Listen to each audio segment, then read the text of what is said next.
Good morning. My name is Jeremy Makepa, Kauai Fire Department's Fire Prevention Bureau Captain, and we're here at the scene of a structure fire that happened last night. And although all fires are a tragedy, today is actually a success story of using fire extinguishers. So I'm gonna go through and show you what we found in this fire scene, and then we can see the problems that happened that caused this fire and how a brave occupant who knew how to use these extinguishers really saved this whole building by knowing how to use it. Here's the entry into the second floor of the house. Come on, let's look at the fire investigation from inside on what we found. All right, let's tell the story of how this happened. So our occupant woke up to the smell of smoke. The dogs were barking downstairs. She came out of the hallway to find fire on her couch, coming up and burning the jealousies coming out of this corner. At 2 o'clock in the morning, she was able to have the consciousness to find her nearest fire extinguisher. Do you know where your nearest fire extinguisher is in case of a fire? Well, she did. She ran outside, down to the first floor, broke the glass, and brought her extinguisher upstairs.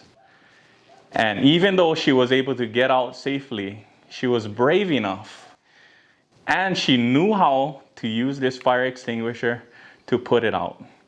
Luckily, a week ago, her workplace had fire extinguisher training and she learned how to use this. So this area, luckily, they just had these serviced, so they were available and they were able to use this. So the acronym we use is PASS. Pull, so you pull the pin. Aim at the base of the fire. Squeeze, there's this lever here.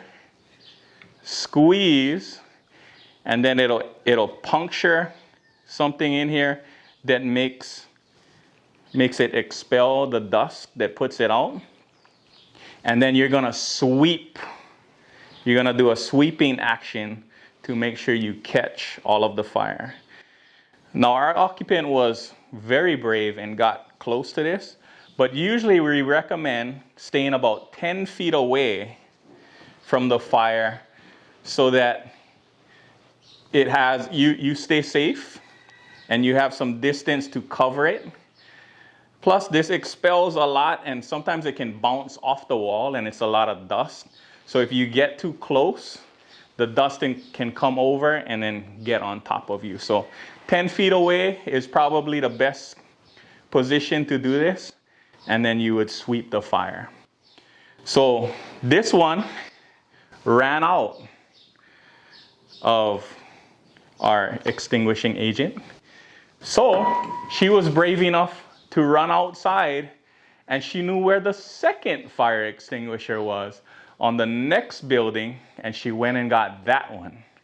Came back, tried to put it out again, used it the same way she was trained at work, kept it down again while neighbors called 911 and brought a third fire extinguisher, came in and used that one to finally subdue this fire until the firefighters came and put it out completely.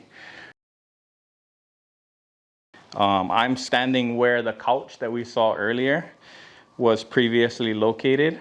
That was the couch that was part of this set here. And you can really see the fire patterns going up this wall and kind of starting lower here where it burnt the wooden jealousies and came up this wall right here.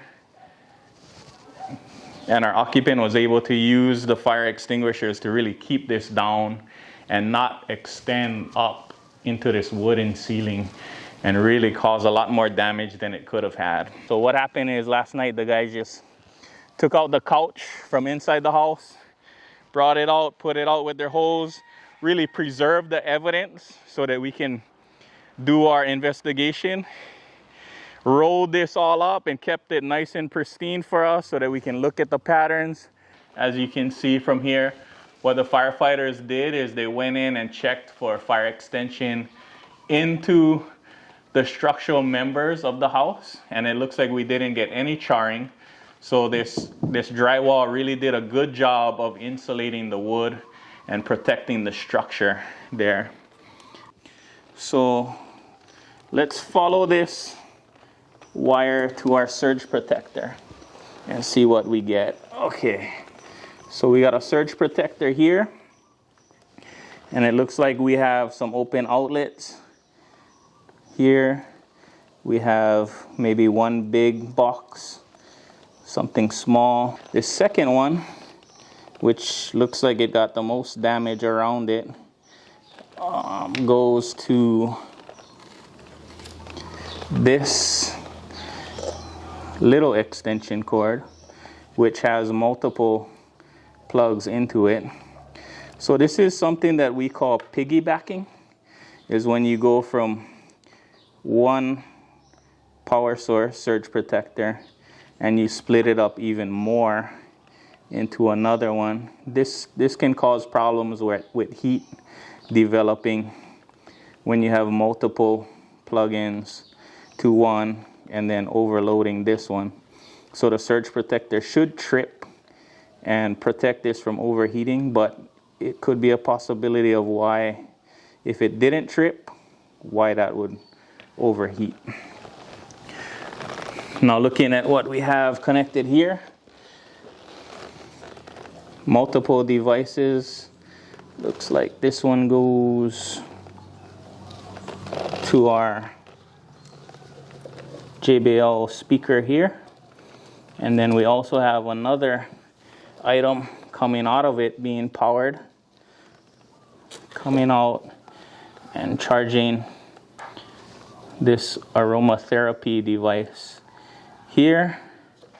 And then off the top of this we have another item, which is a light that goes to the top. So multiple devices. We don't know what was on or what was being used at the time of the fire, but just a situation that could be avoided if we plug directly in to our surge protector instead of using the extension cord. So now we're in the hallway of the house. Luckily, our occupant woke up without the sound of smoke alarms. But if she didn't, this could be a different kind of tragedy. So really what you want to do is make sure your smoke alarms are working so that they can wake you up for an event like this. So we found the smoke alarm for this house in the hallway. And when we opened it up, it did not have batteries in it. So you should be checking your smoke alarms. First of all, have the batteries changed twice a year. Then you should be checking it by pressing this button every month to make sure it works. And if you can, these should be hardwired in so that in case your battery dies, the hardwire already alarms it. So that's the setup that you need. And every 10 years, these should be totally changed and replaced. So this could have, in case she didn't wake up by the smell of smoke, this could have woke her up so that she could have got out of the house. So really, I want to commend our occupant who was very brave, had the wherewithal to find the extinguishers, and then came back in and knew how to use it. So congratulations to the property for having the extinguishers here. Congratulations to her workplace for training her, and especially commending our occupant for saving this building and stopping it from going up and really burning this whole building down. So even though it's a tragedy, it really is a success of proper training and prevention.